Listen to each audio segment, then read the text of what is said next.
മുസ്ലിം രാജ്യങ്ങളെ തന്നെ ആക്രമിക്കുന്നു എന്ന് പറയുന്നത് അവരുടെ മതപരമായ കാഴ്ചപ്പാടിൽ കൂടി വലിയൊരു തെറ്റാണ്. ഒരിക്കലും ഇറാനിന്റെ നിലപാടിനോട് മുസ്ലിം ലോകത്തിന് കൂട്ടുനിൽക്കാൻ സാധിക്കുകയില്ല. ലോകത്തിന് മുഴുവനും അന്നം നൽകുന്ന രാജ്യങ്ങളാണ് ഗൾഫ് രാജ്യങ്ങൾ. യൂറോപ്യനും അമേരിക്കക്കാരനും ജപ്പാൻകാരനും ചൈനക്കാരനും അവന്റെ അന്നത്തിന്റെ വക കണ്ടെത്തുന്നത് ഗൾഫ് രാജ്യങ്ങളിൽ നിന്നാണ്. എന്തിനാണ് യാതൊരു പ്രകോപനത്തിലും ഇല്ലാത്ത ആളുകളെ ചൊറിയാൻ പോകുന്നത്? തികച്ചും അത് പ്രകോപനപരമാണ്. ഒരിക്കലും അതിനോട് കൂട്ടുനിൽക്കാൻ കഴിയുകയില്ല. നമ്മൾ ഈ കേട്ടത് സുന്നി നേതാവായ അക്കീം അസേരിയുടെ നിലപാടാണ്. വർത്തമാനകാലത്ത് യാതൊരു ബന്ധവുമില്ലാതെ യാതൊരു യോജിപ്പുമില്ലാത്ത ഒരു പ്രസംഗത്തിൻ്റെ ചെറിയൊരു ക്ലിപ്പാണിത്. അപ്പോൾ ഇന്നത്തെ ലോകത്തിൻ്റെ അവസ്ഥകളും സ്ഥിതികളും മുസ്ലിങ്ങൾ അനുഭവിക്കുന്ന പ്രയാസങ്ങളും ബുദ്ധിമുട്ടും മൂപ്പരൊന്നും അറിഞ്ഞിട്ടില്ല. മൂപ്പരുടെ കാഴ്ചപ്പാടിൽ ഇതാണ്: എന്തിനാണ് പ്രകോപനമില്ലാതെ ആളുകളെ ചൊറിയാൻ പോകുന്നത്? ഏറ്റവും ലോക്കലായിരിക്കുന്ന പദപ്രയോഗം ഉപയോഗിച്ചുകൊണ്ടാണ് ഈ പണ്ഡിതനായിരിക്കുന്ന ഇദ്ദേഹം സംസാരിക്കുന്നത് തന്നെ.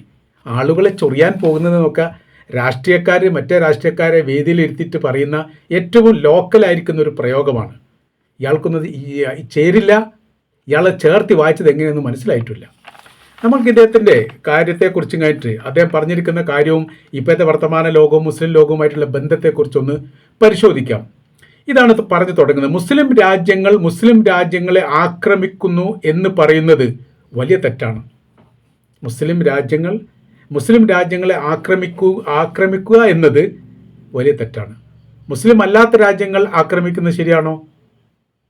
അങ്ങനെ ഉണ്ടാവുമല്ലോ. മുസ്ലിം അല്ലാത്ത രണ്ട് രാജ്യങ്ങൾ പരസ്പരം ആക്രമിക്കുന്നതും അവിടുന്ന് ആളുകളെ കൊല്ലപ്പെടുന്നതും സ്ത്രീകളും കുട്ടികളും കഷ്ടപ്പെടുന്നതും പ്രയാസപ്പെടുന്നതും അത് ശരിയാണെന്ന് ഇസ്ലാം പറയുന്നുണ്ടോ? അങ്ങനെയല്ല ഉസ്താദെ പറയേണ്ടത്. നമ്മൾ പറയുന്ന സമയത്ത് മനസ്സിലാക്കുന്ന സമയത്ത് കൃത്യതയോട് പറയണം. എല്ലാ കാര്യത്തെക്കുറിച്ച് പൂർണ്ണമായിരിക്കുന്ന അറിവുകളുണ്ട്.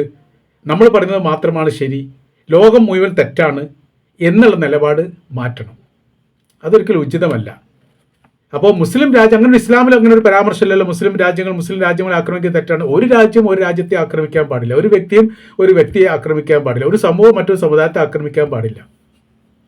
എല്ലാ മതവിശ്വാസികളും പരസ്പരം ബഹുമാനിക്കുകയും എല്ലാ മതവിശ്വാസികളുടെ ആരാധ്യ വസ്തുക്കളെയും പരസ്പരം ബഹുമാനിക്കുകയും വേണം. ഇതല്ലേ മതനിയമം? നിങ്ങൾ പറഞ്ഞുമായിട്ട് ഒരു ബന്ധമില്ലല്ലോ.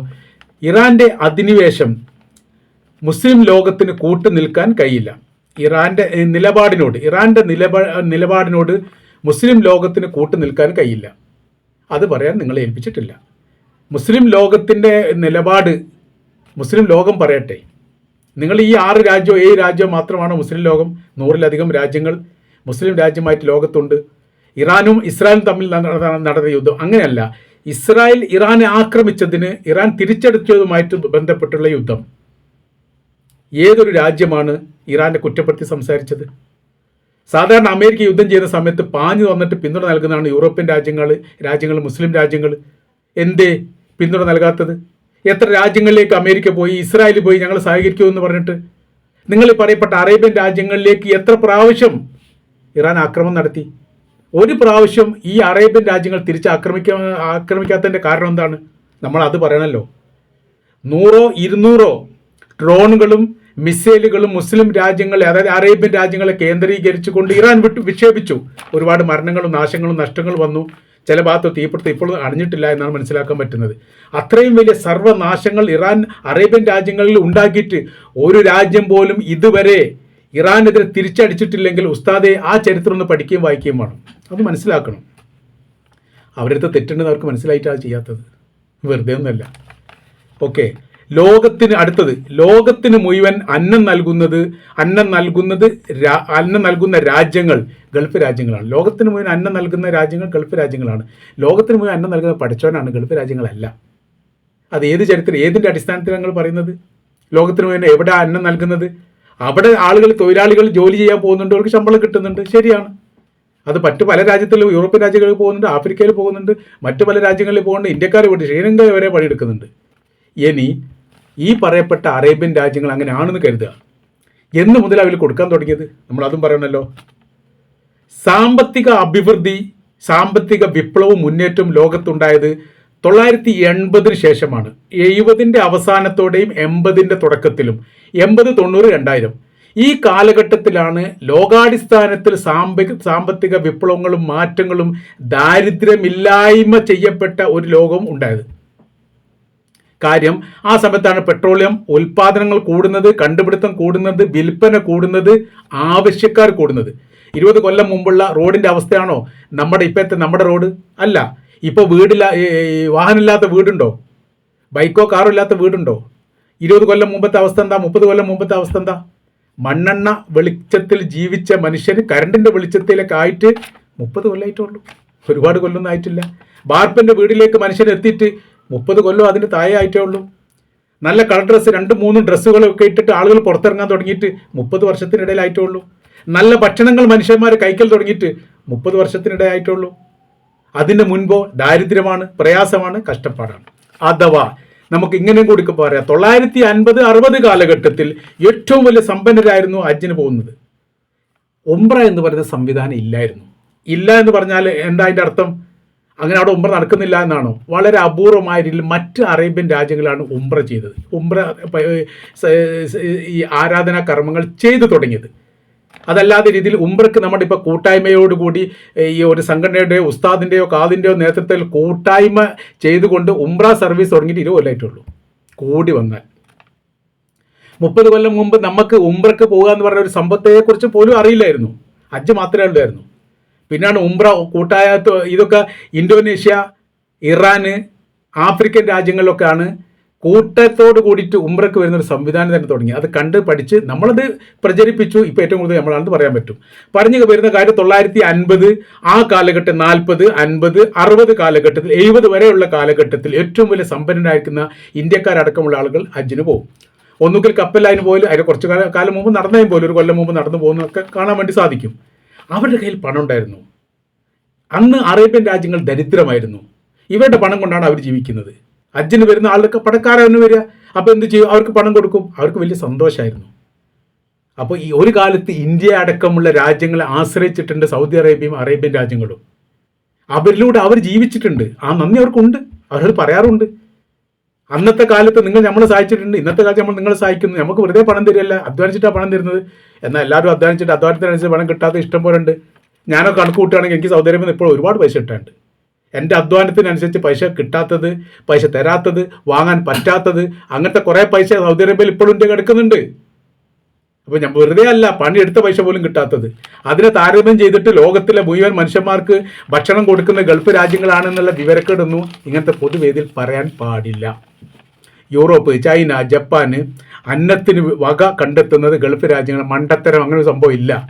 യൂറോപ്യന്മാർക്ക് സ്വന്തമായ രീതിയിൽ എല്ലാ സംവിധാന കാര്യങ്ങളും ഉണ്ട്. ചൈനക്കുണ്ട്, ജപ്പാനുണ്ട്. അന്നത്തിന് വക കണ്ടെത്താൻ വേണ്ടി അവർ ഗൾഫ് രാജ്യത്തെ ആശ്രയിക്കേണ്ട കാര്യമില്ല.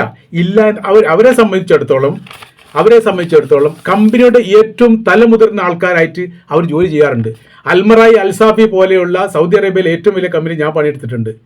അതിൻ്റെ ജനറൽ മാനേജർ ബ്രിട്ടീഷ് പൗരനായിരിക്കും, അല്ല അമേരിക്കൻ പൗരനായിരിക്കും. അത് സ്റ്റാൻഡേർഡായിട്ട് അവർ വെക്കുന്നതാണ്. അല്ലാതെ അവർ ഒരുപാട് പണിയെടുത്തിട്ടല്ല.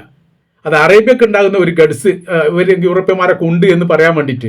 അല്ലാതെ അവരെ പണിയൊക്കെ എടുക്കുന്നത് അതിൻ്റെ തൊട്ട് താഴെ കിടക്കുന്ന ഇന്ത്യക്കാരായിരിക്കും, അല്ലെ ശ്രീലങ്കക്കാർക്ക്. അവരൊക്കെയാണ് പണിയെടുക്കുക.